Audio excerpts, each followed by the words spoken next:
आज कहानी भारत के सबसे बेरहम इंसान की, जिसने 184 लोगों को मार डाला। जिसको चाहा जब चाहा उठा लिया, जिसको चाहा जब चाहा मार दिया। फिर वो चाहे कोई पुलिस वाला हो या कोई अधिकारी, कोई फिल्म स्टार हो या फिर कोई मंत्री, जो पुलिस वालों के सर काट कर उनसे फुटबॉल खेलता था। जिसने 2000 हाथियों को मौत के घाट उतार दिया। जिसने पुलिस से बचने के लिए अपनी सी मासूम सी बच्ची का अपने हाथों से गला घोंट दिया। ये कहानी है दक्षिण भारत के सबसे बेरहम इंसान की, जिसका नाम था वीरप्पन। जिसे डाकू कहें, तस्कर कहें या शैतान, समझ नहीं आता। नमस्कार, मैं सुरेंद्र, स्वागत है आपका घटना तक में। कर्नाटक में एक छोटा सा गांव है गोपीनाथम। 18 जनवरी 1952 को एक गरीब और चरवाहे परिवार में एक बच्चे का जन्म हुआ। नाम पड़ा कूज मुनिस्वामी वीरप्पन। थोड़ा बड़ा हुआ तो उसके कारनामे, आने वाली ज़िंदगी के किस्से बयान करने लगे। छोटी सी उम्र में एक अवैध रूप से शिकार करने वाले गिरोह के संपर्क में आ गया। ज़्यादा से ज़्यादा उनके साथ समय बिताने लगा और उसने महज 10 साल की उम्र में साल 1962 में एक अवैध रूप से शिकार करने वाले गिरोह के एक सदस्य की गोली मारकर हत्या कर दी। और इसी घटना के तुरंत बाद उसने 3 फॉरेस्ट गार्ड्स की भी गोली मारकर हत्या कर दी। ये घटना उसके जीवन की पहली आपराधिक घटना थी, जिसके बाद उसने कभी भी पीछे मुड़कर नहीं देखा। वो लगातार आगे बढ़ता गया और बताया जाता है कि वो 17 साल की उम्र में ही हाथियों का शिकार करने लगा था। जब उसने पहली बार हाथी को मारा तो उसकी उम्र महज 17 साल थी। उसके हाथियों के मारने की एक बेहद ख़ास तकनीक थी। वो जब हाथियों को मारता था तो उनकी पेशानी यानी उनके माथे के बीचों बीच गोली मारता था। बताते हैं कि उसका निशाना बेहद अचूक था। वो हाथियों को मारकर अपने गिरोह के साथ हाथी के दांतों की तस्करी करने लगा। उसकी कुशलता को देखते हुए पुलिस और वन्य अधिकारियों ने उसे चंदन की तस्करी के लिए उकसाना शुरू कर दिया, ताकि इससे आने वाले पैसे से वो लोग भी थोड़ी मलाई चाट सकें। और नतीजतन वीरप्पन ने हाथी के दांतों की तस्करी के साथ साथ चंदन की तस्करी भी शुरू कर दी। पैसा आने लगा, उसकी ताकत बढ़ने लगी। और जब किसी की ताकत बढ़ने लगती है तो उसके कारनामे भी बदल जाते हैं। उसके कारनामे अब तस्करी तक सीमित नहीं रहे। वो लोगों का अपहरण करने लगा। अपहरण करने के बाद उनसे फिरौती मांगता और फिरौती ना मिलने पर उनकी हत्या कर देता। उसके अपराध लगातार दिन ब दिन बढ़ते जा रहे थे। पुलिस के रजिस्टर उसकी आपराधिक घटनाओं से भरते जा रहे थे, लेकिन पुलिस उसे पकड़ती तो पकड़ती कैसे? आखिर वो भी तो उसकी पार्टनर थी, उसे भी कमीशन मिल रहा था। वीरप्पन की ताकत लगातार बढ़ती जा रही थी और कहते हैं कि जब किसी की ताकत हद से ज़्यादा बढ़ जाती है तो उसके कारनामे भी हदों को पार करने लगते हैं। वो पुलिस पर ही हमला करने लगा था, चौकियों पर हमला करता, थानों पर हमला करता और पुलिस वालों को मारकर उनके हथियार और उनकी गोली बारूद को लूट कर अपने साथ ले जाता। उसकी ताकत इतनी बढ़ चुकी थी कि पुलिस को वीरप्पन को पकड़ पाना बेहद ही मुश्किल होता जा रहा था। पुलिस के द्वारा उकसाया गया एक लड़का अब पुलिस के लिए ही सिर दर्द बनता जा रहा था। 1986 तक उसने ऐसी सैकड़ों घटनाओं को अंजाम दिया, जिन्हें अगर हम आपको बताने जाएंगे तो शायद वीडियो लंबा हो जाएगा, इसलिए कुछ मुख्य घटनाओं के बारे में ही बात करते हैं। साल 1986 में पहली बार वीरप्पन पुलिस की गिरफ्त में आया। एक वन्य अधिकारी थे पी श्रीनिवास ने वीरप्पन को गिरफ्तार किया। उसकी हाथों में हथकड़ी डाली और वहीं पर एक गेस्ट हाउस में एक कमरे में बंद कर दिया। इसी दौरान वीरप्पन ने पुलिस वालों से कहा कि उसके सर में तेज़ दर्द हो रहा है, थोड़ा सा तेल मिल जाता जिसे वो अपने सर पर लगा सके। पुलिस वालों ने वीरप्पन को तेल ला कर दिया, लेकिन वीरप्पन ने वो तेल अपने सर में लगाने की बजाय अपने दोनों हाथों में इस कदर लगाया कि उसके दोनों हाथ कुछ देर बाद ही हथकड़ी से बाहर आ गए, जिसके बाद पुलिस को चकमा देकर वहाँ से भागने में कामयाब हो गया। लेकिन इसकी एक दूसरी कहानी भी ये बताते हैं कि पुलिस ने वीरप्पन से पैसे लेकर जानबूझकर उसकी भागने में मदद की थी। अभी तक वीरप्पन के किस्से सिर्फ आसपास के इलाकों तक सीमित थे। केरल, तमिलनाडु, कर्नाटका के लोग ही अभी तक वीरप्पन के बारे में जान रहे थे, लेकिन साल 1987 की घटना ने देश के सारे लोगों का ध्यान वीरप्पन की ओर खींचा, जब उसने एक वन्य अधिकारी पी चिदम्बरम का अपहरण कर लिया। इस घटना के बाद पूरे देश के लोगों का ध्यान वीरप्पन की ओर गया। पुलिस प्रशासन थोड़ा एक्शन में आया और वीरप्पन की गिरफ्तारी की कवायद तेज कर दी गई। लेकिन वीरप्पन को पकड़ पाना इतना आसान होता तो पुलिस कब की वीरप्पन को पकड़ चुकी होती। वीरप्पन जिस इलाके में रहता था उसका इलाका 3 राज्यों की सीमा से सटा हुआ था। केरल, कर्नाटका, तमिलनाडु, तीनों राज्यों की पुलिस वीरप्पन को ढूंढ रही थी, लेकिन वीरप्पन को पकड़ पाना बहुत मुश्किल था। यदि कर्नाटक की पुलिस वीरप्पन को पकड़ने जाती तो केरल की सीमा में घुस जाता, और केरल की पुलिस जाती तो वो तमिलनाडु की सीमा में चला जाता। वो इसी तरह करता रहा और यहाँ तक कि पुलिस भी कभी कभी आपस में उलझने लगी कि आपने हमारी इजाज़त के बगैर हमारे सीमा क्षेत्र में कदम कैसे रखा। समय गुजर रहा था और ऐसी घटनाएं दिन ब दिन लगातार घटती जा रही थी। साल 1991 में वीरप्पन ने एक इतनी बड़ी घटना को अंजाम दिया कि जिसे जानने के बाद पूरे देश के लोग सन्न रह गए। इस घटना ने पूरे देश के लोगों को झकझोर कर रख दिया। जिसने भी सुना उसे यकीन ही नहीं हो रहा था कि इस कदर की हैवानियत और शैतानियत भी कोई कर सकता है। वीरप्पन का छोटा भाई था जिसका नाम था अर्जुनन। वो लगातार एक वन्य अधिकारी पी श्रीनिवास के संपर्क में था। एक रोज़ अर्जुनन पी श्रीनिवास के पास आया और उसने कहा कि वीरप्पन सरेंडर करना चाहता है। श्रीनिवास ये सुनते ही अपने कुछ साथियों को लेकर अर्जुनन के साथ नियत स्थान की ओर वीरप्पन के सरेंडर लेने के लिए निकल पड़े। लेकिन उन्हें इस बात का ज़रा भी अंदाज़ा नहीं था कि ये एक चाल थी। अर्जुनन के साथ नियत स्थान की ओर बढ़ते जा रहे थे और पीछे पीछे साथी एक एक करके गायब हो रहे थे। जब श्रीनिवास नियत स्थान पर पहुंचे तो उन्होंने देखा कि झाड़ियों से कुछ लोगों की परछाई आती दिख रही है। उन्हें लगा कि वीरप्पन अपने लोगों के साथ सरेंडर करना चाहता है। तभी झाड़ियों से एक बड़ी बड़ी और गुच्छेदार मूँछों वाला एक व्यक्ति निकला। कंधे पर बंदूक थी और वो लगातार श्रीनिवास की ओर घूरे जा रहा था। श्रीनिवास ने पीछे मुड़कर देखा तो उसके सभी साथी वहाँ पर गायब थे। वो सिर्फ अर्जुनन के साथ वहाँ पर अकेला खड़ा हुआ था, जिसे देखकर वीरप्पन जोर जोर से हंसने लगा। इससे श्रीनिवास समझ गए कि कुछ तो गड़बड़ जरूर है। इससे पहले कि वो कुछ कर पाते वीरप्पन ने ताबड़तोड़ फायरिंग कर दी और श्रीनिवास की मौके पर ही मौत हो गई। वीरप्पन यहीं पर नहीं रुका, उसने श्रीनिवास का सिर काटा और उसे एक ट्रॉफी की तरह अपने साथ ले गया। बताया जाता है कि वो अपने साथियों के साथ मिलकर श्रीनिवास के सिर से कई दिनों तक फुटबॉल खेलता रहा। ये ऐसी घटना थी जिसने पूरे देश के लोगों को झकझोर कर रख दिया। जिसने भी सुना उसे यकीन नहीं हुआ कि आखिर इस तरह की दरिंदगी वीरप्पन कर कैसे सकता है।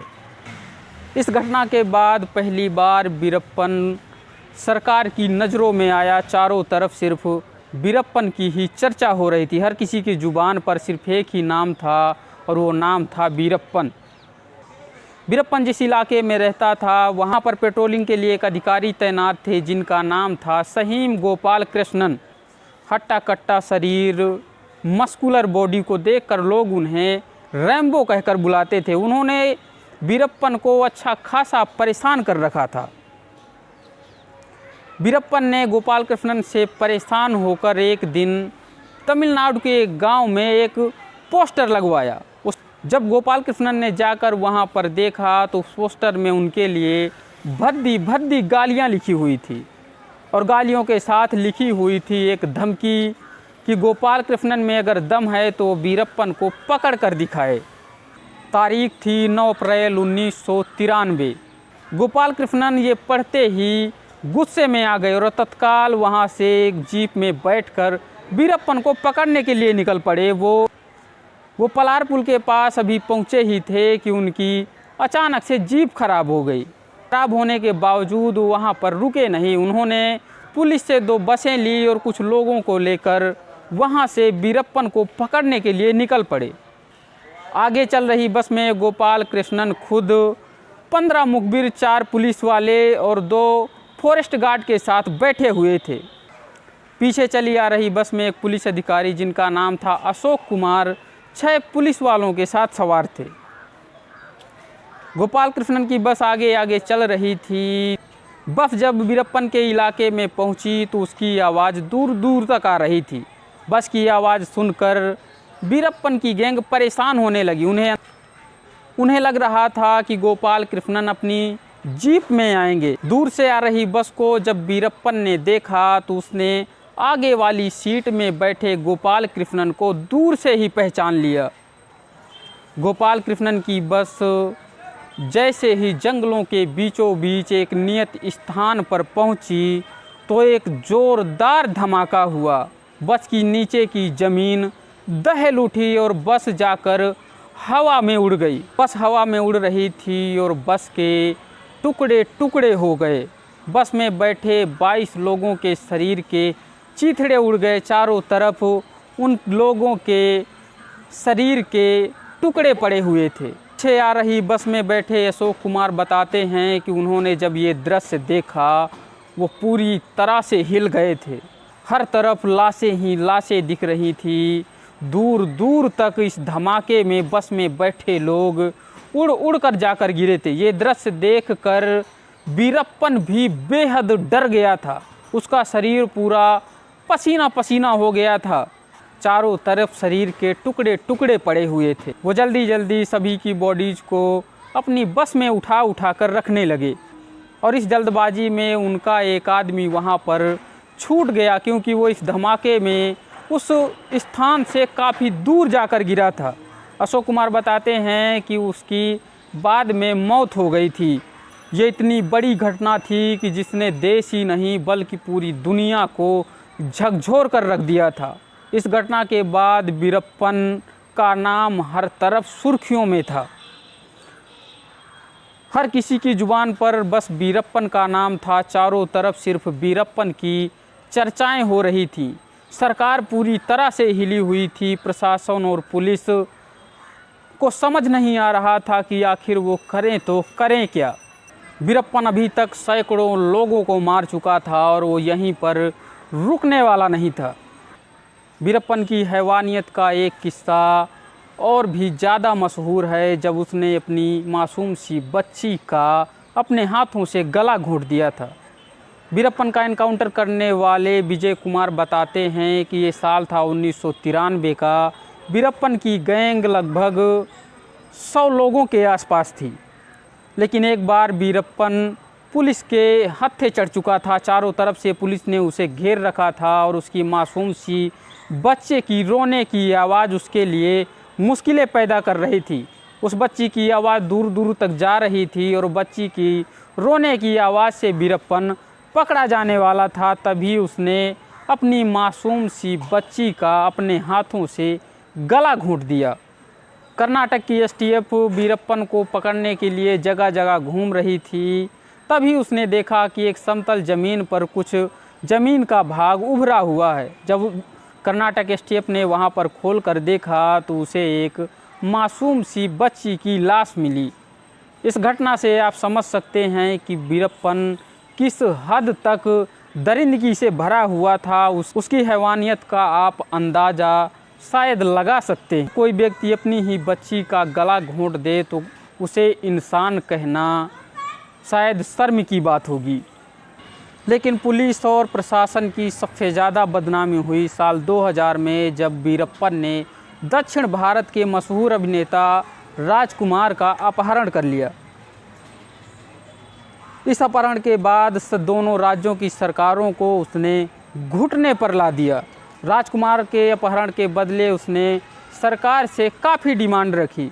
दरअसल तमिलनाडु और कर्नाटक में बहने वाली कावेरी नदी को लेकर काफ़ी समय से झगड़ा चला आ रहा था और उसने राजकुमार का अपहरण करके ये झगड़ा सुलझाने की बात कही और साथ में काफ़ी सारे रुपए भी मांगे। और बताया जाता है कि राजकुमार को वीरप्पन ने 108 दिनों तक अपने पास कैद करके रखा था। हालांकि बाद में उसने राजकुमार को छोड़ दिया, लेकिन लोगों का कहना है कि उसने सरकार से एक मोटी रकम ली थी। बताया जाता है कि ये रकम लगभग 50 करोड़ के आसपास की थी। साल आया 2002, वीरप्पन ने कर्नाटक के पूर्व मंत्री नागप्पा का अपहरण कर लिया। वो नागप्पा के अपहरण के बाद सरकार से बातचीत करना चाहता था, लेकिन तभी पुलिस ने उस पर हमला कर दिया और हमले से गुस्साए वीरप्पन ने नागप्पा की हत्या कर दी। उसका कहना था कि वो सरकार से निगोशिएट करना चाहता था, लेकिन पुलिस ने उस पर हमला कर दिया और इसीलिए उसने नागप्पा की हत्या कर दी। एक मंत्री का मारा जाना सरकार के लिए बड़े शर्म की बात थी। तभी तमिलनाडु की तत्कालीन मुख्यमंत्री जयललिता ने एक एसटीएफ का गठन किया और इस एसटीएफ की कमान दी एक बेहद ही जांबाज पुलिस ऑफिसर विजय कुमार को। उन्होंने विजय कुमार से कहा कि तुम्हारा सिर्फ एक ही काम है, वीरप्पन को पकड़ना। जिसके बाद विजय कुमार अपनी पूरी टीम के साथ वीरप्पन को पकड़ने के लिए निकल पड़े। वो पहले से वीरप्पन के बारे में जानते थे। वीरप्पन दिमाग का इतना तेज था कि जब उसे पता चल जाता था कि आसपास के इलाकों में भारी तादाद में राशन लिया गया है, तो उसका अंदाज़ा लग जाता था कि शायद पुलिस वाले उसे पकड़ने के लिए आ चुके हैं। इससे पहले कि पुलिस वाले उस पर हमला करते, वो खुद उन पर हमला कर दिया करता था या फिर सतर्क हो जाया करता था। और इस बात का अंदाज़ा विजय कुमार को भली भांति था कि यदि हम एक साथ रहे तो शायद वीरप्पन को कभी भी पकड़ नहीं सकते। उन्होंने अपनी पूरी टीम को 6-6 लोगों में बांट दिया और आसपास के इलाकों में हर एक गांव में अलग अलग बेस में रहने लगे। ये वो समय था कि जब जंगलों से लोग घर की ओर लौट रहे थे। वीरप्पन की ताकत लागत दिन ब दिन कम होती जा रही थी। उसके गैंग के लोगों की संख्या घटती जा रही थी। 100 से 80, 80 से 50, 50 से 20, 20 से 10 और यही 8-10 लोग अब उसकी गैंग में बचे हुए थे। विजय कुमार को इस बात का पहले से पता था कि वीरप्पन अब कमज़ोर हो चुका है और इसका फ़ायदा उठाते हुए विजय कुमार ने वीरप्पन की गैंग में अपने कुछ लोग भर्ती करवा दिए। लेकिन वीरप्पन इतना खतरनाक था कि पुलिस वाले उसके साथ रहते हुए भी उसको हाथ नहीं लगा सकते थे, क्योंकि उन्हें भी अपनी जान का खतरा था। उन सबको बस प्लान के तहत काम करना था और विजय कुमार ने ये प्लान पहले से तैयार कर रखा था। वीरप्पन जब लोगों का अपहरण करता था तो अपनी डिमांड के लिए वीडियो और ऑडियो जारी करता था। वो ये वीडियो ऑडियो सरकार तक पहुंचाता था और अपनी डिमांड रखता था। कुछ ऐसे ही वीडियो जब विजय कुमार के हाथ लगे तो लगातार वीडियो को देखे जा रहे थे कि शायद कोई भी सबूत उनके हाथ लगे ताकि वीरप्पन को पकड़ने में आसानी हो। लेकिन वीडियो से कुछ मिलने वाला नहीं था। हर एक वीडियो में एक ही जगह, वही जंगल, जंगलों में आखिर हो भी क्या सकता है। तभी विजय कुमार की एक वीडियो में नज़र पड़ी। वो वीडियो बनाते वक्त वीरप्पन एक लेटर पढ़ रहा था और उस लेटर को पढ़ने के वक्त वीरप्पन को काफ़ी मुश्किलें हो रही थी। कभी वो लेटर आँखों के नज़दीक लाता, कभी दूर ले जाता और बार बार अपनी आँखों को मले जा रहा था। विजय कुमार को अंदाज़ा लग गया कि वीरप्पन की आँखें शायद कमज़ोर हैं और वो आँखों का इलाज करने के लिए जंगल से बाहर ज़रूर निकलेगा। और इस मौके का फ़ायदा उठाने के लिए विजय कुमार ने एक प्लान तैयार किया। उन्होंने एक एम्बुलेंस मंगवाई और उसमें एसटीएफ के 2 जवानों को तैनात किया। उस एम्बुलेंस को वीरप्पन के आसपास के इलाकों के सभी गांव में घुमाया जाने लगा। कई महीनों तक एम्बुलेंस घूमती रही और लोगों को ले जाकर उनका इलाज करवाती रही। कई महीनों तक घूमने के बाद लोगों को यकीन हो गया कि ये एम्बुलेंस लोगों की मदद के लिए है और ये बात किसी तरह वीरप्पन तक भी पहुंच गई। वीरप्पन के लोगों ने बताया कि एक एम्बुलेंस आसपास के इलाके में अक्सर घूमती रहती है और वो लोगों की मदद करती है। और वीरप्पन के लोगों ने कहा कि आपको भी अपनी आँखों का इलाज कराना चाहिए। 18 अक्टूबर 2004 का दिन था। वीरप्पन अपने कुछ लोगों को लेकर आँखों के इलाज के लिए जंगल से बाहर निकला। एम्बुलेंस आई और ये वही एम्बुलेंस थी जो विजय कुमार के द्वारा उस इलाके में तैनात की गई थी। वीरप्पन अपने 2 साथियों के साथ एम्बुलेंस में बैठा और वहाँ से इलाज कराने के लिए निकल पड़ा। विजय कुमार को पहले से पता था कि वीरप्पन पहले से ही डॉक्टरों से मिलता है, अपना इलाज करवाता है, लेकिन इस बात का अंदाज़ा नहीं था कि वो आखिर जाता कहाँ है, कब जाता है, कौन से डॉक्टर से मिलता है। लेकिन इस बार वीरप्पन विजय कुमार के प्लान में फंस चुका था। एम्बुलेंस में तैनात 2 एसटीएफ के जवान वीरप्पन को लेकर जंगल से बाहर निकले। वो धीरे धीरे चले जा रहे थे और प्लान के तहत पहले से ही एक जगह फिक्स की गई थी जहां पर एसटीएफ के टीम विजय कुमार पूरी तरह तैयार बैठे थे। जब नियत स्थान पर एम्बुलेंस पहुंची तो स्पीड में चल रही एम्बुलेंस का इतना तेज़ ब्रेक लगा कि टायर से धुआं निकलने लगा। ब्रेक लगते ही एम्बुलेंस से ड्राइवर और दूसरा एसटीएफ का जवान तत्काल वहां से इतनी तेज़ भागे और भागकर विजय कुमार के पास हाँफते हुए बोले कि वीरप्पन एम्बुलेंस के अंदर है। ये सुनते ही विजय कुमार ने अनाउंस करवाया कि अब हमने तुम्हें चारों तरफ से घेर लिया है और तुम्हारे सरेंडर के अलावा तुम्हारे पास कोई दूसरा विकल्प नहीं है। लेकिन विजय कुमार बताते हैं कि उन्होंने सरेंडर करने की बजाय फायरिंग शुरू कर दी, जिसके बाद जवाबी कार्रवाई में हमें भी गोलियां चलानी पड़ी।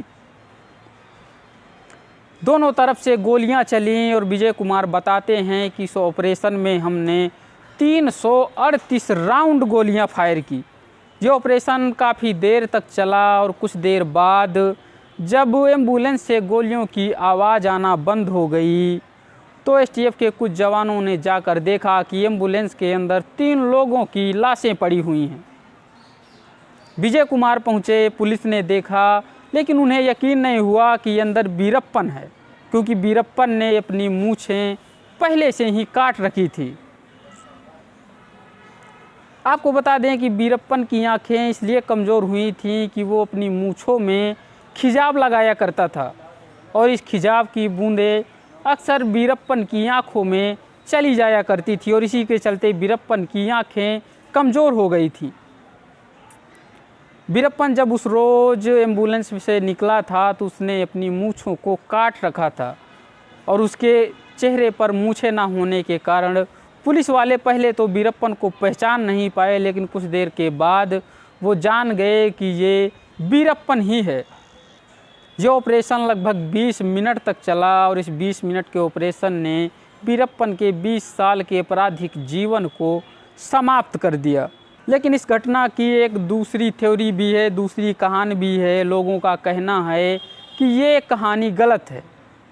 लोग बताते हैं कि पुलिस ने इस घटना के कई दिन पहले ही वीरप्पन को गिरफ्तार कर लिया था। उसे कई दिनों तक पुलिस रिमांड में रखा गया। पुलिस लगातार उसको टॉर्चर करती रही और उसकी बाईं आंख भी निकाल ली गई थी। लेकिन लोगों को दिखाने के लिए, दुनिया को दिखाने के लिए पुलिस ने ये ड्रामा रचा हुआ था। जब बाद में विजय कुमार का इंटरव्यू लिया गया तो उन्होंने बताया कि जब मैं एम्बुलेंस में जाकर देखा तो वहाँ पर 3 लोगों की लाशें पड़ी हुई थी। से वीरप्पन के बारे में पूछा गया तो उन्होंने बताया कि वीरप्पन की सांसें धीरे धीरे चल रही थी और देखते ही देखते उसकी मौत हो गई।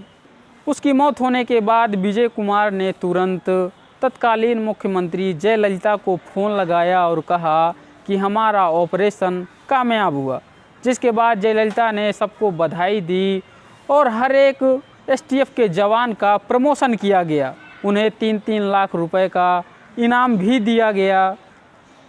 इस ऑपरेशन के बाद लोगों का यकीन नहीं हो रहा था कि वीरप्पन आखिर मारा गया। बताते हैं कि वीरप्पन जब मरा था तो उसे देखने के लिए भारी तादाद में लोग इकट्ठा हुए थे। पुलिस के द्वारा उसका अंतिम संस्कार कराया जा रहा था, लेकिन लोगों के विरोध के कारण बाद में उसे दफनाना पड़ा।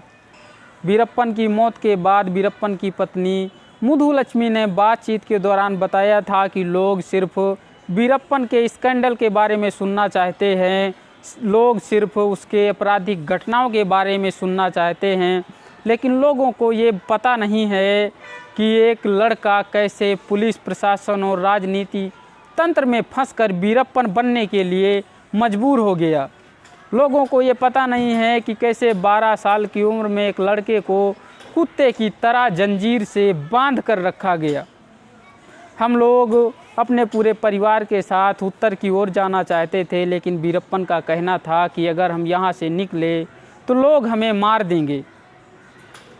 मुथुलक्ष्मी से जब उनकी शादी के बारे में पूछा गया तो मुथुलक्ष्मी ने बताया कि उसको वीरप्पन की मूछें और बदनामी बहुत पसंद थी और शायद इसीलिए उसने वीरप्पन के साथ शादियां की थीं।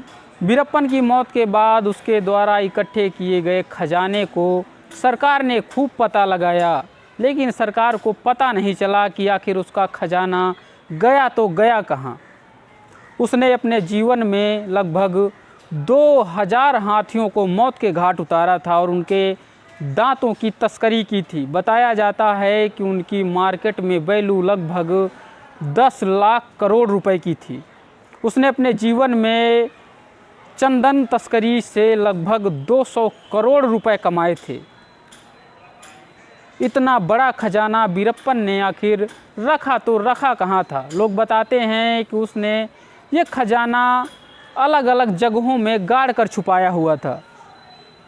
वो जहाँ पर इस खजाने को गाड़ता था तो कुछ निशान छोड़ दिया करता था। वीरप्पन की मौत के बाद सरकार और लोगों के द्वारा काफ़ी समय तक वीरप्पन के रहने वाले इलाके में उस ज़मीन को खोदा गया कि ताकि वीरप्पन का खजाना मिल सके।